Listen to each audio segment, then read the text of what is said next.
All right. And as always, we I'm sorry. Don't forget to record.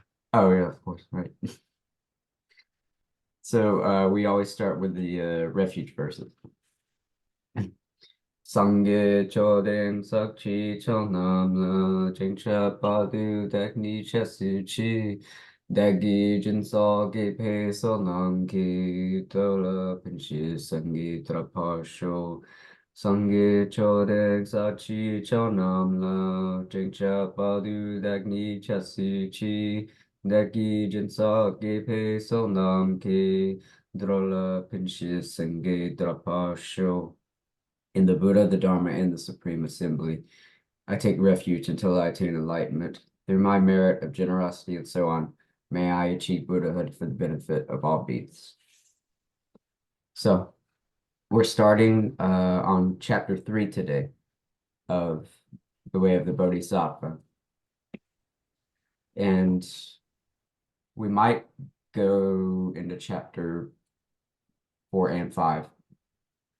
We'll see. So, as I read, I will add elaboration and clarification wherever I see fit, which, varies.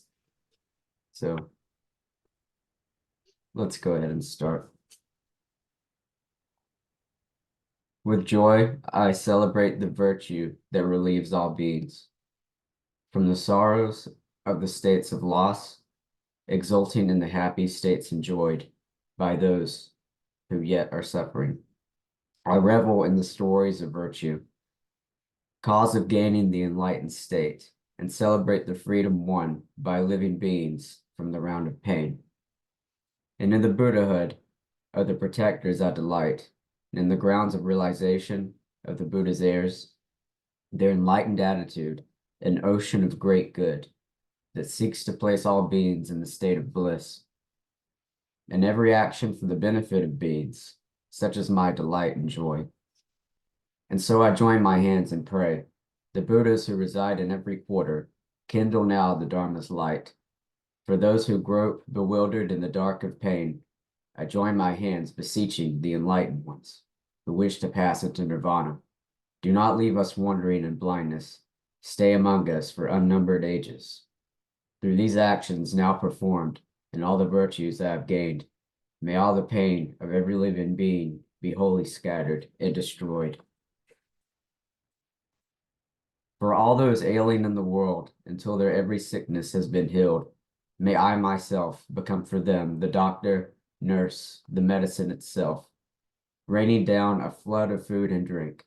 May I dispel the ills of thirst and famine, and in the aeons marked by scarcity and want, may I myself appear as drink and sustenance. For sentient beings, poor and destitute, may I become a treasure ever plentiful, and lie before them closely in their reach, a varied source of all that they may need.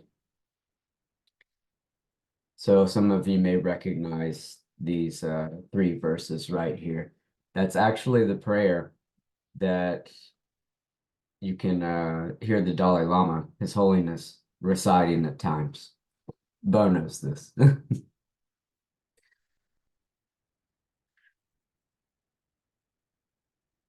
And you may recite it also if you wish.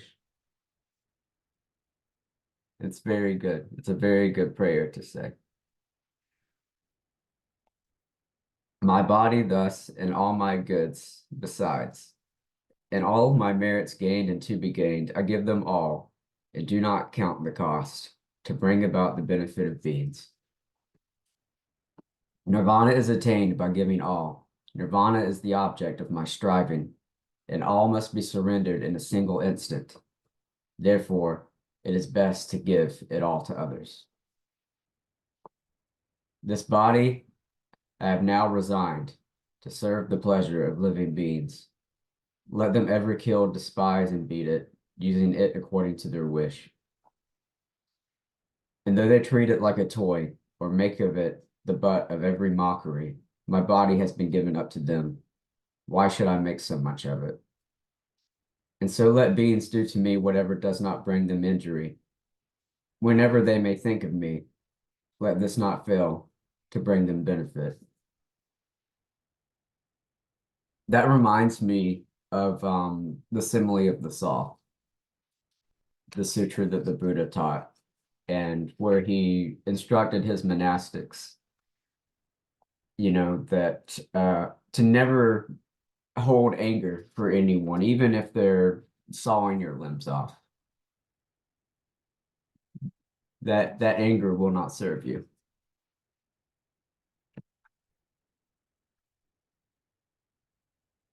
And if in my regard they have a thought of anger or respect, may these states always be the cause whereby their good and wishes are fulfilled. All of those who slight me to my face, or do to me some other evil, even if they blame or slander me, may they attain the fortune of enlightenment. May I be a guard for those who are protectorless, a guide for those who journey on the road, for those who wish to cross the water. May I be a boat, a raft, a bridge. May I be an isle for those who yearn for land, a lamp for those who long for light, for all who need a resting place, a bed. For those who need a servant, may I be their slave. May I be the wishing jewel, the vase of wealth, a word of power, and the supreme healing. May I be the tree of miracles, for every being the abundant cow. That's also part of the prayer that His Holiness recites. Just like the earth and space itself, and all other mighty elements, the boundless multitudes of beings may always be the ground of life, the source of varied sustenance. Thus, for everything that lives, as far are the limits of the sky. May I be constantly their source of livelihood until they pass beyond all sorrow. Just as all the Buddhas of the past have brought forth the awakened mind, and the precepts of the Bodhisattvas step by step abode and trained.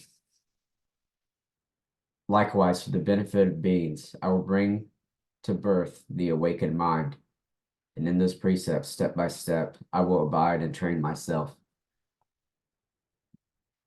Those who thus, with clear intelligence, take hold of the awakened mind with bright and lucid joy, that they may now increase what they have gained, should lift their hearts with praises such as these. Today my life has given fruit. This human state has now been well assumed. Today I take my birth in Buddha's line, and I have become the Buddha's child and heir. In every way, then I will undertake activities befitting such a rank, and I will do no act to mar or compromise this high and faultless lineage. For I am like a blind man who has found a precious gem inside a heap of dust. For so it is, by some strange chance, that Bodhisattva has been born in me. This is the supreme draught of immortality that slays the Lord of Death, the slaughterer of beings, the rich, unfailing treasure mine, to heal the poverty of wanderers.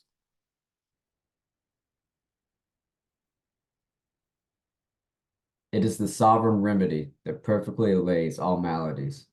It is the tree that gives relief to those who wander wearily the pathways of existence. It is the universal bridge that saves all wandering beings from the state of loss, the rising moon of the enlightened mind that soothes the sorrows born of the afflictions. It is the mighty sun that utterly dispels the misty ignorance of wandering beings, the creamy butter, rich and full, that's churned from milk of holy teaching, living beings, wayfarers upon life's path, who wish to taste the riches of contentment. Here before you is the supreme bliss. Here, O ceaseless travelers, is your fulfillment. And so today, within the sight of all protectors, I summon beings, calling them to Buddhahood. Until that state is reached, to every earthly joy, may gods and demigods and all of the rest rejoice. So that's chapter 3, and we're going to pause there for a minute because I'm going to answer any questions that anyone might have. And if nobody has questions, we'll go ahead and move forward. Yes, Bo. What made you decide to take up the Bodhisattva vows? That's a good question. And I didn't expect it. So hmm, I would if I had to say, I would say aspirational bodhisattva made me take up the vows. It's a feeling. Um there was no real thought process behind it besides feeling that aspirational bodhisattva and deciding that that was the thing to do.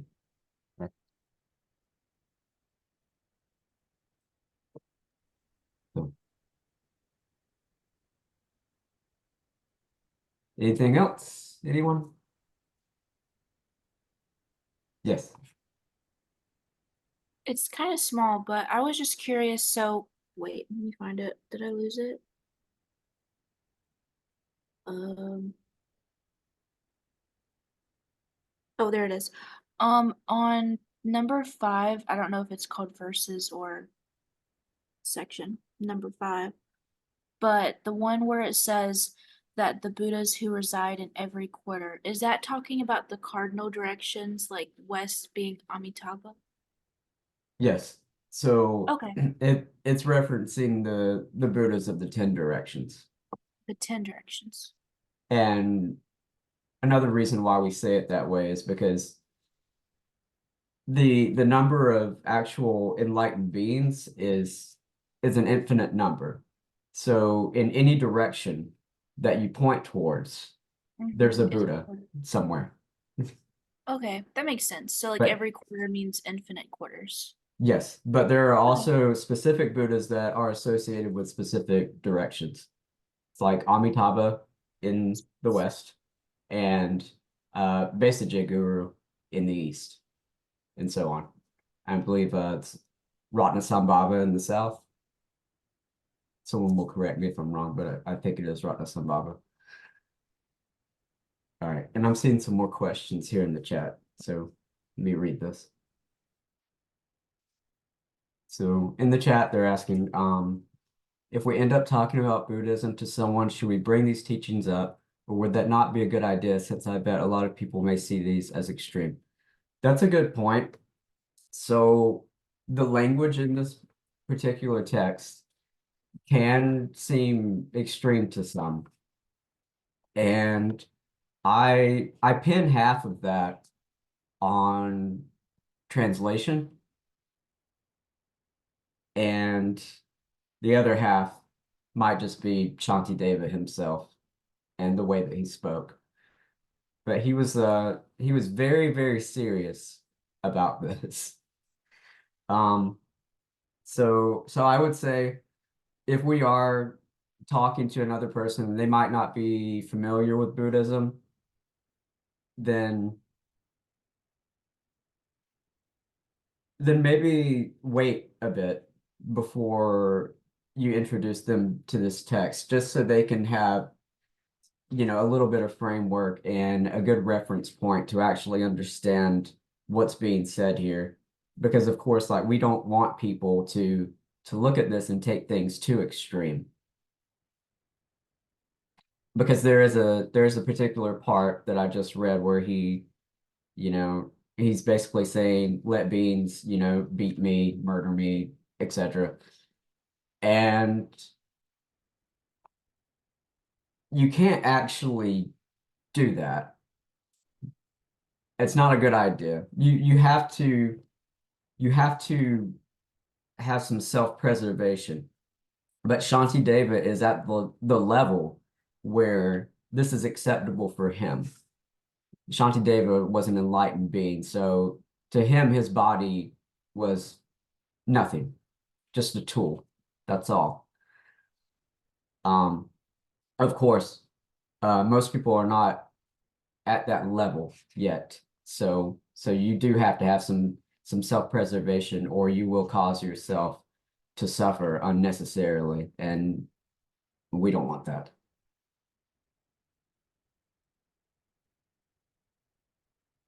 Okay, and I see Will of Dharma has their hand raised. So, do you have a question, Will of Dharma? Yeah.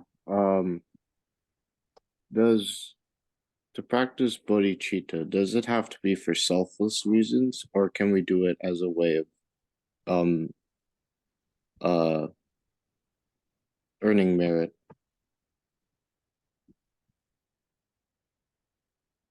So, when we accumulate merit, we're accumulating good karma. So these terms are interchangeable. You don't want to accumulate tons and tons of good karma and keep that for yourself, because eventually you're going to waste it. All that good karma is going to come back. It's going to come into fruition eventually. But if you waste that all on yourself, then I would say it's not a very good cause. It's not a good goal.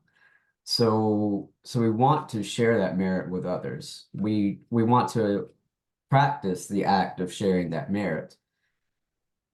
And I think my teacher described it one time like this.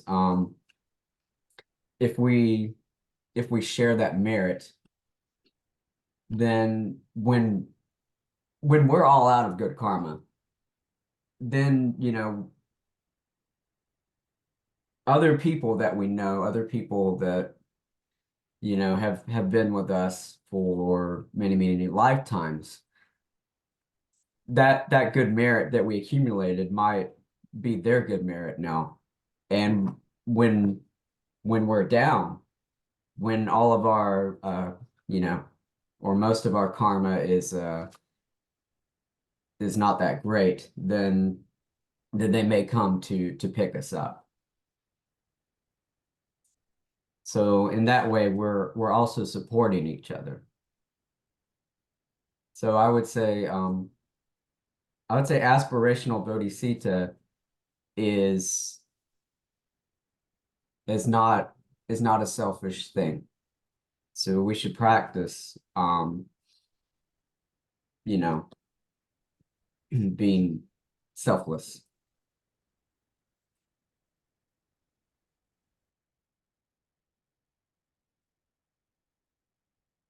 So I'm going to move to chapter 4 now. Carefulness.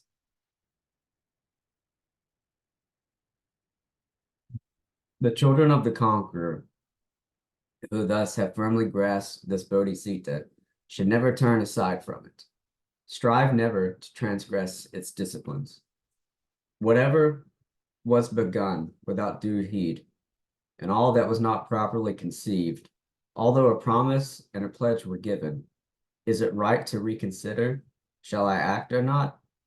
Yet what the Buddhas and their heirs have scrutinized in their great wisdom, I myself have probed and scrutinized. Why should I now procrastinate? For if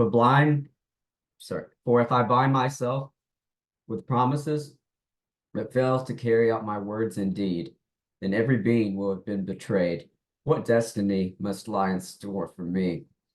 If in the teachings it is said that those who in their thoughts intend to give a small and paltry thing, but then draw back, will take rebirth as hungry spirits. Sorry, I'm going to turn my light on real quick because it's getting dark. And I can't see in the dark. Okay.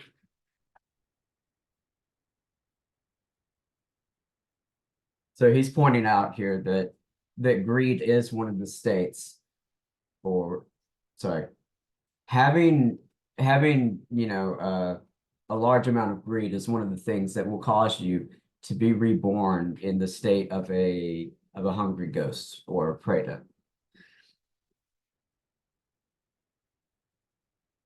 And there's a sutra, and I don't recall which one it is, but it's in my head, where one of the Buddha's main disciples encounters a hungry ghost.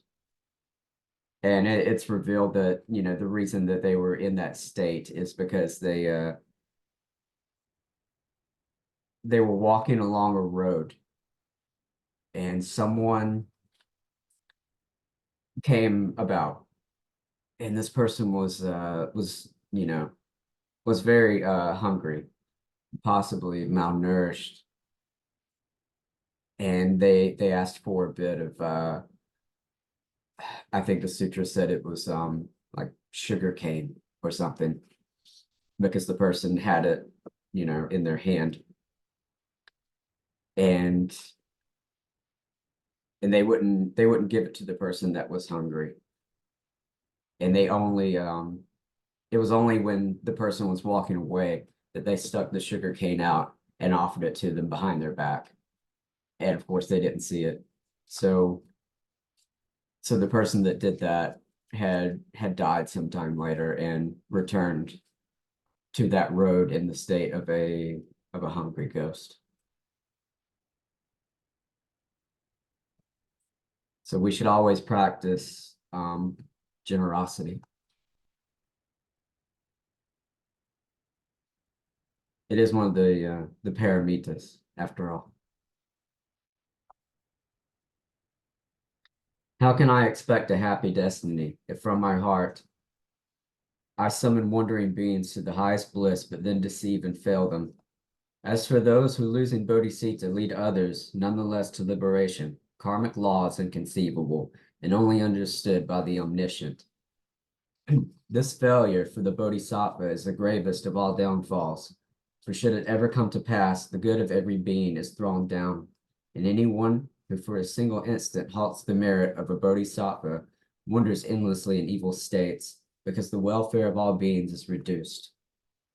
And I'm going to interrupt myself again right here, because this is talking about specifically what's called the karmic well that a being such as a bodhisattva has. So anyone that impedes a bodhisattva's work is doing great harm to sentient beings on a massive level. And that's why that is such bad karma. That is very heavy.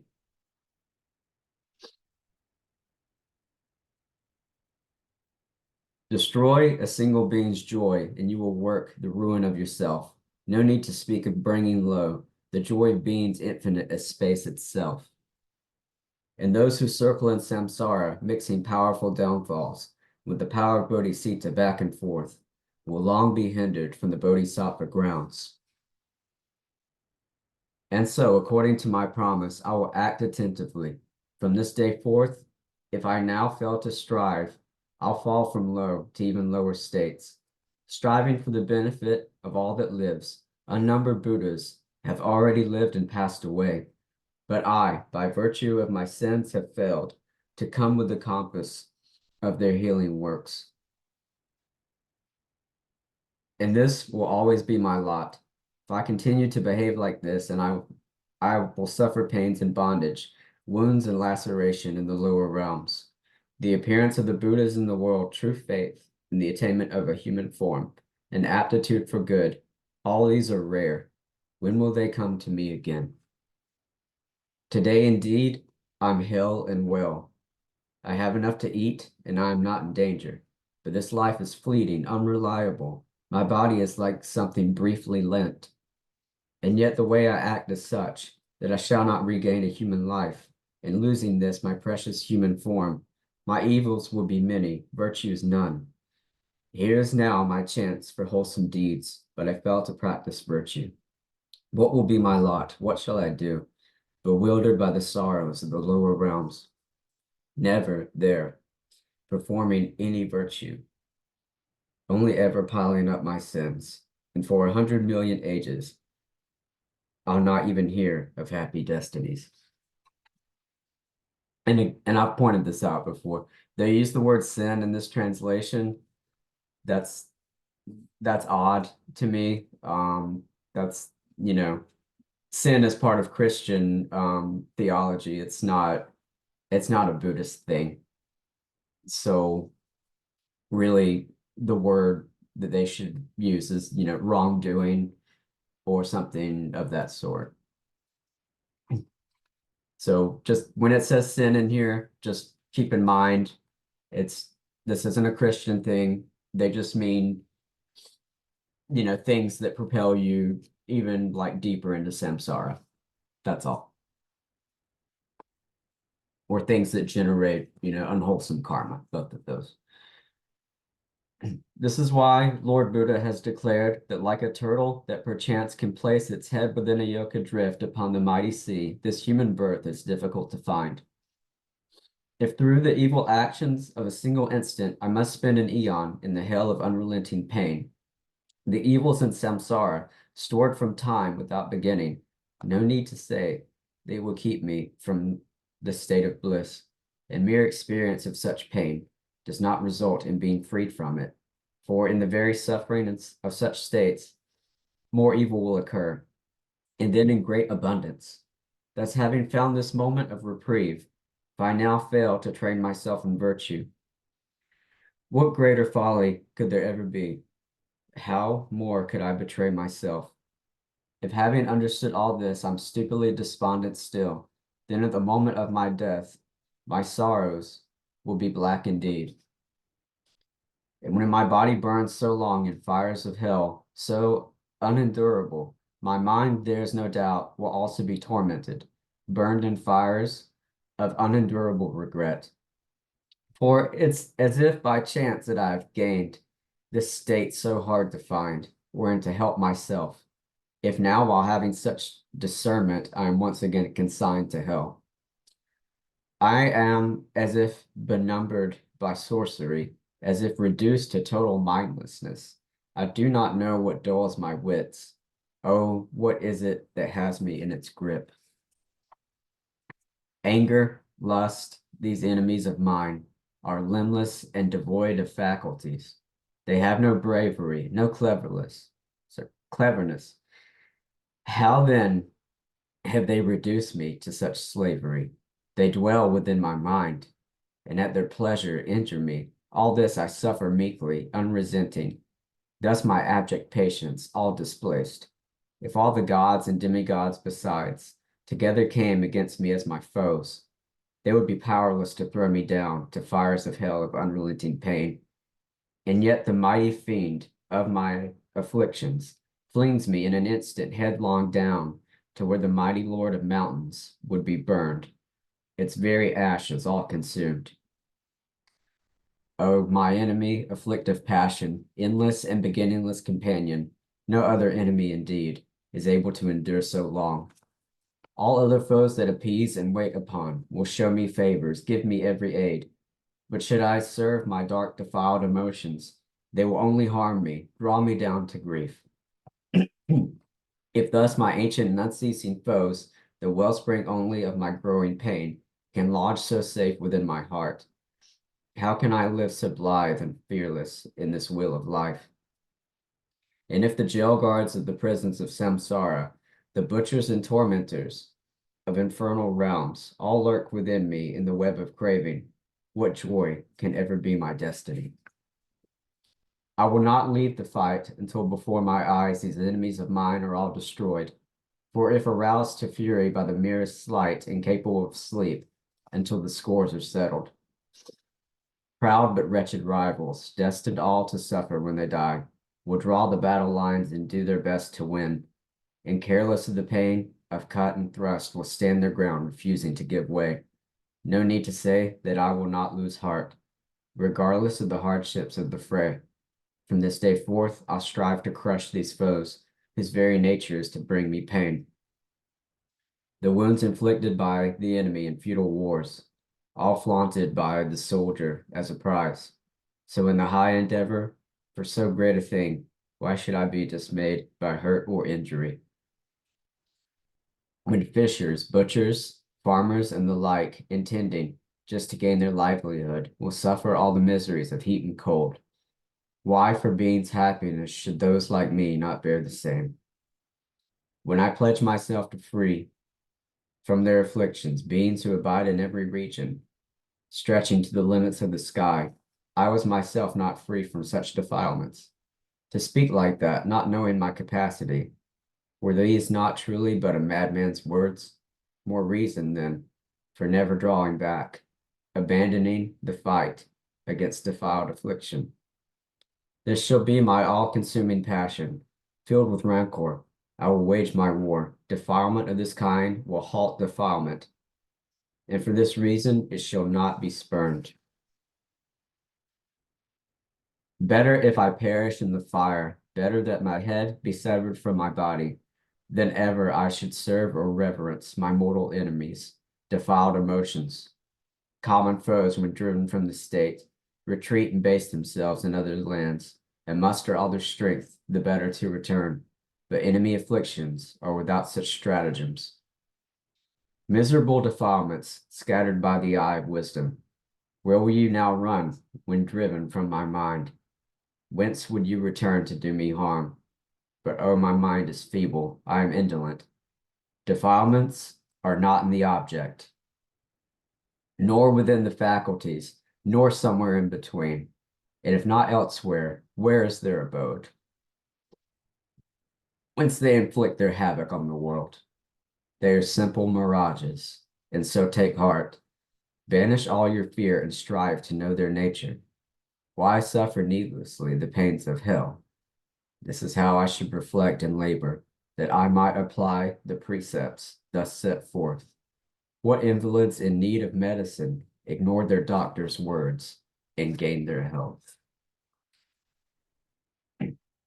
That was chapter 4. I have nothing further to add, but I will answer questions if we have any.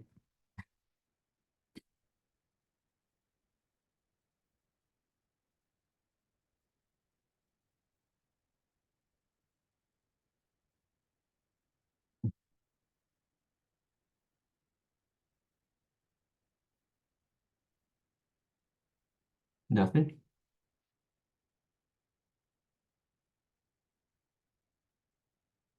Will of Dharma, yes. So, in a nutshell, our lesson for today is to purge yourselves of the non-skillful contaminations and to develop love for all sentient beings. Yes. Yes. And we do that by practicing. Practicing a lot. Practice, practice, practice. Practice your entire life if you have to. Because sometimes it takes a while. But yes. With practice, you will start to see through those defilements. You'll start to see them break apart because they're not really there in the first place. Like Shanti Davis says, they're mirages. They have no substance. But these things, these defilements, we make them so powerful. They really are our worst enemies. I think, Shanti Deva would agree if I said, I would rather have someone chase me with a sword and threaten to cut my arms and limbs off than deal with defilements that are in my own mind. At least if somebody's chasing you with a sword, you have a chance to get away. But defilements are very, very stuck in there. It's just, such a big mess, such an entanglement. That's why we have to practice, where it's like untying a great massive knot. So it takes patience too. Good question. All right. So it looks like all questions have been answered. Everyone's satisfied. Everyone's content for now. I'm going to dedicate the merit from this session. By this merit, we obtain omniscience. We defeat the enemy wrongdoing. From the stormy waves of birth, old age, sickness, and death, from the ocean of samsara, we will free all beings. And That's it. And if you wish to offer a dana, you can. If not, that's fine too. I'm just glad that people are joining the class. That's what's most important, that you're here and that you're learning. And I'll see some of you next time. All right. Thank you. Have a good night. Thank you, Lunch Flower.